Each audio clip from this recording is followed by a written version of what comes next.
Soucieux de promouvoir la jeunesse et de booster les activités sportives, le président de la République Félix-Antoine Tshisekedi Tshilombo a pris l'engagement de s'impliquer personnellement pour la réalisation d'un grand projet par la FIFA dans la concession attribuée par son prédécesseur à la FECOFA dans la commune de Lantsele.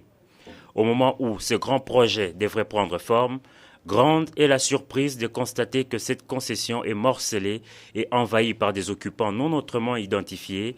D'autres prédateurs ont acquis frauduleusement des titres fonciers. Cette situation a amené le chef de l'État à diligenter une mission sur place pour rétablir la FECOFA dans ce droit et vérifier les délimitations de propriété.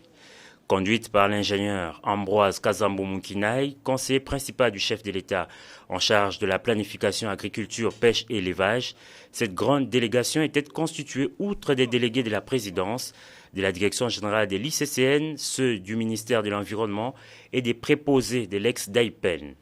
Des chefs traditionnels ont aussi été associés.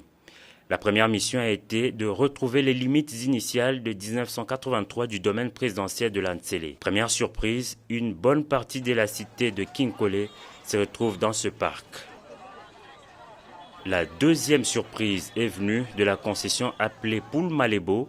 Ce projet purement privé monté avec l'appui des dignitaires du régime passé n'a pas respecté la procédure normale. Plus grave encore, un faux titre a été transposé sur l'espace de la FECOFA en lui retirant une bonne partie de sa concession, ce qui explique la résistance des gardiens armés trouvés sur les lieux.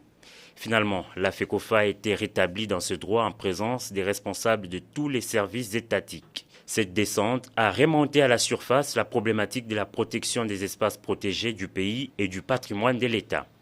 Chacun voulant tirer la couverture de son côté. Après un tour des propriétaires, la mission va tomber sur des témoins oubliés de la République ayant traversé tous les régimes. Ils ont donné leur témoignage sur les limites de la concession. La descente a montré combien le patrimoine de l'État est spolié et envahi par des prédateurs avec l'aide des responsables ayant géré les secteurs des affaires foncières et de l'urbanisme.